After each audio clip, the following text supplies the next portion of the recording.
Hello everyone. आज मैंने यहाँ पर एक गुड्डी कट सलवार बनाई है। आप इसकी लुक है जो देख सकते हो, जो ये कैसी लगती है। यहाँ पर इसके दोनों तरफ मैंने यहाँ पर 3-3 चुन्नट बनाई हैं, क्योंकि मेरे पास कपड़ा कम था और इसमें कम ही चुन्नट पड़ती हैं। ये मेरे पास फैब्रिक है, ये 1.25 मीटर के आसपास है, 2 मीटर से कम है। तो मैं इस कपड़े में से यहाँ पर गुड्डी कट सलवार बनाऊँगी। आप स्क्रीन पर मेरा जो सलवार का जो माप है वो आप देख सकते हो। इस तरह से अगर मैं इसकी लंबाई देखूँ तो इसकी लंबाई जो है बिल्कुल कम है। जो इसकी लंबाई डबल करने के बाद जो 33 इंच है, जो हमारी सलवार की जो लेंथ है वो 37 इंच है। तो कम से कम भी हमें यहाँ पर 37 इंच कपड़े की चौड़ाई चाहिए, लंबाई चाहिए। तो उसके लिए मैं यहाँ पर जो मेरे कपड़े की जो विड्थ है वो बिल्कुल अच्छी है। तो यहाँ पर जो विड्थ है इसकी वो है 44 इंच। तो मैं जो इस कपड़े की जो सलवार निकालूंगी वो उसकी विड्थ वाइज निकालूंगी, जो कपड़े की चौड़ाई है उसके हिसाब से मैं यहाँ पर निकालूंगी। इस तरीके से मैं यहाँ पर कपड़े को डबल फोल्ड कर लिया है।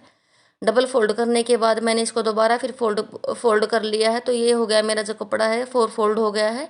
अब मैं यहाँ पर किनारी पर एक निशान लगा दूंगी नीचे की तरफ, क्योंकि किनारी को मुझे यहाँ पर उतारना है। अब मैं किनारी से यहाँ पर माप का निशान लगाऊंगी।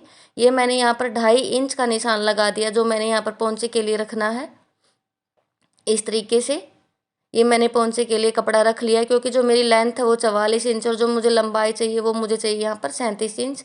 अब मैं यहाँ पर सलवार की जो लेंथ है पूरी पूरी उसको मैं लूँगी, यहाँ पर वो लूँगी मैं यहाँ पर 37 इंच पर निशान लगाऊँगी इस तरीके से।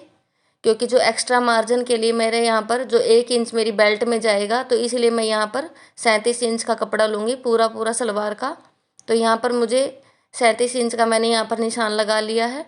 अब मैं यहाँ पर आसन का निशान लगाऊंगी, वो निशान लगाऊंगी मैं यहाँ पर 15.5 इंच पर, 1 इंच ऊपर की तरफ रखते हुए, और 1.5 इंच का मैं यहाँ पर क्रोच रखूँगी, क्रोच एरिया इस तरीके से। और इस निशान को मैं यहाँ पर सीधा कर लूँगी इस तरह से, और यहाँ पर कर्व शेप देते हुए आसन की मार्किंग कर दूँगी। इस तरीके से मैंने यहाँ पर निशान को ऊपर की तरफ निकाल दिया है। अब मैं यहाँ पर नीचे की तरफ पोंचे के लिए निशान लगाऊंगी। जितनी मैंने पोंचे की लेंथ रखनी है वो पोंचा मेरा 7.5 इंच और 1.5 इंच मैंने यहाँ पर एक्स्ट्रा का निशान लगाया है। और इस तरीके से मैं यहाँ पर मार्किंग कर दूंगी कटिंग के लिए। अब मैं यहाँ पर 2.5 इंच के लिए ऊपर की तरफ निशान लगा लूँगी। आप चाहो तो यहाँ पर 2 इंच पर भी निशान लगा सकते हो, वो आपकी मर्जी है। 2 इंच भी काफ़ी है, क्योंकि पीछे वाला जो पार्ट है मुझे सलवार का वो ऊंचा ऊंचा रखना है इस तरीके से। और इस निशान को वहाँ सेंटर में मिला दूंगी। हमें ये ध्यान रखना है कि जिस तरफ हम आसन लेंगे खुले की तरफ, उसी तरफ हमें यहाँ पर ऊंचाई रखनी है। अगर हम ऐसे यहाँ पर सीधा निशान नहीं लगाएंगे, जो मैंने यहाँ पोंचे के लिए कपड़ा रखा था उसको मैं नीचे की तरफ फोल्ड करके अब यहाँ से कटिंग करूँगी इस तरीके से। और यहाँ पर अब आसन की कटिंग कर दूँगी इस तरीके से। अब मैं यहाँ पर जहाँ मैंने 37 इंच का निशान लगा था, यहाँ से जो मैंने 2 या 2.5 इंच के ऊपर जो निशान लगा रखा है उस पर मैं यहाँ पर कटिंग कर लूँगी इस तरीके से। आप देख सकते हो मेरे यहाँ पर आसन के दोनों पार्ट ऊंचे हो गए हैं। तो यहाँ पर अब मैं खोल करके इसके एक तरफ के आसन को मैं यहाँ पर जो मैंने 37 इंच पर निशान लगाया था उस तक कट कर दूँगी, और एक निशान को एक तरफ के आसन को मैं उतना ही रख लूँगी इस तरीके से। आप देख सकते हो एक तरफ का आसन मैंने यहाँ पर इस तरीके से 2 इंच कम कर दिया है। यहाँ पर ये मेरी हो गई फ्रंट साइड, जिस साइड से मैंने इसको डाउन किया है, और ये हो गई बैक साइड जिस तरफ से ये ऊंचा है। अब मैं यहाँ पर दोनों तरफ आसन की सिलाई करूँगी इस तरीके से। आप देख सकते हो मैंने यहाँ पर दोनों तरफ के आसन को स्टिच कर दिया है। अब आप देख सकते हो मैंने यहाँ पर आसन को बीच में कर लिया है, आगे और पीछे वाले दोनों को सेंटर बनाते हुए। और यहाँ पर अब हम कट लगा देंगे दोनों तरफ इस तरीके से। अब यहाँ पर मैं 4 इंच आसन से मापते हुए निशान लगाऊंगी चुन्नट बनाने के लिए इस तरीके से। पहला निशान हम 4 इंच पर लगाएंगे, और जो चुन्नटें हम डालेंगे वो बनाएंगे हम यहाँ पर 3-3 इंच की। मैं यहाँ पर इस तरीके से 3-3 इंच की चुन्नटों का निशान लगा लूँगी। आप चाहो तो 2.5 इंच पर भी लगा सकते हो और 3 इंच पर भी लगा सकते हो। और इसी तरीके से अब दूसरी तरफ आसन के दूसरी तरफ भी पहला निशान 4 इंच पर लगाऊंगी, और चुन्नटों के लिए मैं यहाँ पर 3-3 इंच पर निशान लगा लूँगी सेंटर पॉइंट तक। हमें निशान सेंटर पॉइंट तक लगाने हैं। जब हम चुन्नटें डालेंगे तो तब हमें ध्यान रखना है कि फिर हमें यहाँ पर जो हमारी जो बेल्ट का जो साइज़ है वो भी हमें मापना होता है। अब हम यहाँ पर सलवार को सीधा करेंगे, और ये निशान हमें जो आगे वाला पार्ट है फ्रंट पार्ट उसमें लगाने हैं। उन्हीं निशानों को अब मैं सीधी तरफ लगा रही हूँ चुन्नट बनाने के लिए, जो मैंने यहाँ पर उल्टी तरफ लगाए थे। इसी तरह से अब मैं यहाँ पर चुन्नट बनाऊंगी। जो मैंने 4 इंच पर चुन्नट बनाई थी उसके ऊपर मैं यहाँ पर इस तरीके से रखती चली जाऊंगी, 4 इंच के निशान पर। इस तरीके से ये जो मेरी चुन्नट है वो 3-3 इंच की हैं। सेंटर पॉइंट तक मैंने यहाँ पर चुन्नटें बनाई हैं और यहाँ पर ये मेरी जो है स्टार्टिंग में 4 चुन्नट बनी हैं।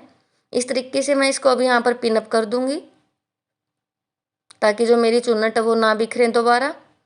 अब यहाँ पर इसी तरीके से आसन के दूसरी तरफ भी इसी तरीके से चुन्नट बनाएंगे हम यहाँ पर। और जो ये चुन्नटें बनाएंगे हम इनको भी इसी तरीके से हम यहाँ पर पिनअप कर देंगे यहाँ पर, ताकि हमारी जो चुन्नट है वो अपनी जगह पर सेट रहे। इस तरह से बिल्कुल इक्वल मिलाते हुए इनको यहाँ पर। अब हम यहाँ पर बेल्ट का साइज माप लेंगे अपनी वेस्ट के अकॉर्डिंग कि ये बेल्ट का साइज ठीक है या नहीं है। जैसे हम अपनी सलवार के अंदर बेल्ट लेते हैं 24-25 इंच तक की, तो यहाँ पर ये कम से कम भी हमारा 23-24 इंच तक कपड़ा रहना चाहिए अपनी हिप के अकॉर्डिंग। कम, अगर किसी की हिप कम है तो कम में भी चल जाएगा। तो अगर हमारा ये साइज कम है तो हम यहाँ से एक एक चुन्नट को उतार देंगे, लास्ट वाली को। इस तरीके से आप देख सकते हो मेरा अब यहाँ पर 22 इंच का बेल्ट बचता है। अब मैं यहाँ पर 2.5 इंच पर एक निशान लगा लूँगी इस तरीके से, क्योंकि मुझे यहाँ पर 2.5 इंच तक मुझे यहाँ पर चुन्नटों को स्टिच करना है। और यहाँ पर इन पिन को निकाल करके तीनों चुन्नट को उठा करके इस तरीके से अब यहाँ पर 2.5 इंच पर मैं यहाँ पर सिलाई लगा दूँगी। जो मेरा नीचे वाला जो कपड़ा है सलवार का उसको हमें यहाँ पर स्टिच नहीं करना है, इस बात का हमें यहाँ पर ध्यान रखना है। सिर्फ जो चुन्नटें हमें उनको ही स्टिच करना है, 2.5 इंच तक हम इनको स्टिच करेंगे इस तरह से। और इस तरीके से हमने यहाँ पर इनको स्टिच कर लिया है। अब हम इनको अपने जो सलवार का जो मेन फैब्रिक है उसके ऊपर इसी तरीके से बिल्कुल 4 इंच पर जो हमने निशान लगाया था उसी के ऊपर इनको रखते हुए बिल्कुल तीनों चुन्नटों को इकट्ठा रखते हुए यहाँ पर हम इसके ऊपर सिलाई लगा देंगे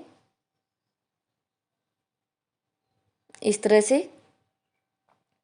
हमारी चुन्नट छूटनी नहीं चाहिए सिलाई में से, इस बात का हमें यहाँ पर ध्यान रखना है। इसी तरीके से अब हम यहाँ पर दूसरी तरफ की चुन्नटों को लगा लेंगे। अब देख सकते हो तीनों चुन्नट बिल्कुल इक्वल है मेरी। यहाँ पर भी हम पिन को हटाएंगे और जो 3 चुन्नटें हैं इनको भी हम यहाँ पर इकट्ठा करके बिल्कुल इक्वल 2.5 इंच पर एक सिलाई लगा देंगे इस तरह से।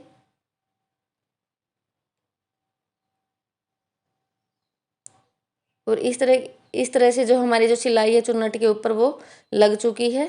तीनों चुन्नट बिल्कुल इक्वल हैं और इनको भी हम यहाँ पर 4 इंच के निशान पर रख करके इनके ऊपर भी हम एक सिलाई लगा देंगे इस तरह से।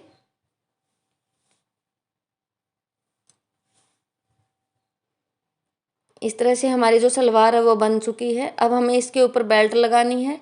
बेल्ट लगाने के लिए मेरे पास ये 3.5 इंच चौड़ा एक कपड़ा है, जिसको मैंने जितनी मेरी सलवार की जो बेल्ट का जो लेंथ है उसके अकॉर्डिंग मैंने इसको लिया है। उससे ये ज़्यादा ही लिया है मैंने, क्योंकि जब हम इसको लगाएंगे तो बाद में हम इसको यहाँ से कट कर लेंगे। आप देख सकते हो जो मेरी जो लास्टिक है उसका जो साइज़ वो 1 इंच है। इस तरीके से मैंने यहाँ पर बेल्ट को लगा लिया है। बेल्ट को लगाने का तरीका मैंने यहाँ पर जो मैंने इस पर वीडियो डाल रखी है उसमें मैंने इसको बिल्कुल डिटेल से बताया है। आप मेरे चैनल पर जा करके ये वीडियो देख सकते हो। मैंने बिल्कुल जो आजकल ट्रेंड में चल रहा है बीच में इलास्टिक में सिलाई प्लेन छोड़ते हुए और बाद में सारी चुन्नटों के ऊपर सिलाई लगाते हैं, वही तरीका मैंने यहाँ पर बेल्ट लगाने में अपनाया है। तो आप मेरे चैनल पर जाकर ये वीडियो देख सकते हो। इस तरीके से आप देख सकते हो मैंने यहाँ से ऊपर से सलवार को कंप्लीट कर लिया है। अब मेरे यहाँ पर जो रहते हैं वो पांचे बनाने रहते हैं।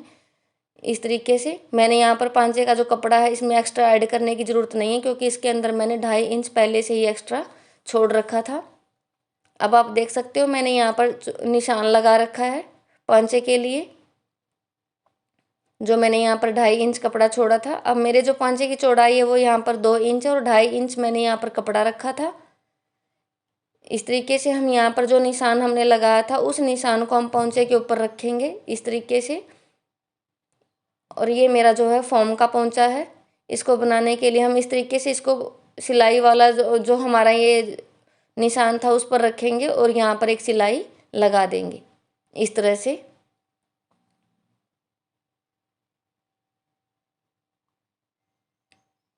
इस तरह हमने जो ये पोंचे को अटैच कर लिया है।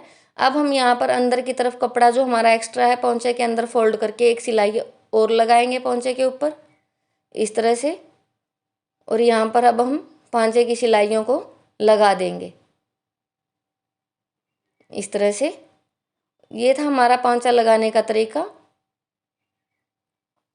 ये बड़ा ही आसान है, इससे हम आसानी से पोंचे को लगा सकते हैं और बिल्कुल फिनिशिंग के साथ हमारा पोंचा बनता है।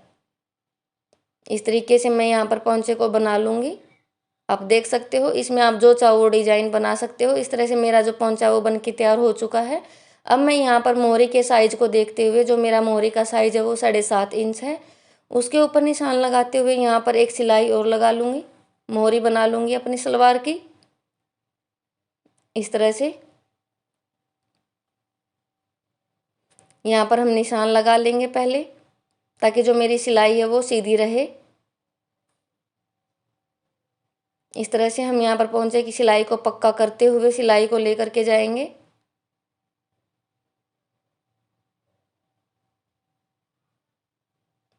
इस तरह से। और सिलाई लगाते टाइम हमें ध्यान रखना है कि जो हमारे आसन है आगे और पीछे वाला, उनकी सिलाइयाँ बिल्कुल बराबर में आनी चाहिए, आगे पीछे नहीं होनी चाहिए। और इस तरह से आप देख सकते हो मैंने एक तरफ की सिलाई को कंप्लीट कर लिया है। इसी तरीके से अब हम यहाँ पर दूसरी तरफ की सिलाई को भी पूरा कर लेंगे। अगर आपको मेरा गुड्डी सलवार बनाने का तरीका अगर अच्छा लगा तो प्लीज़ चैनल को लाइक, शेयर और सब्सक्राइब ज़रूर किया करें। और इस तरह मेरी जो सलवार है वो बन के तैयार हो चुकी है। आप देख सकते हो मेरी सलवार की लुक। इस सलवार की जो लुक है वो बड़ी ही अच्छी आती है, स्ट्रेट सलवार से भी बेस्ट आती है।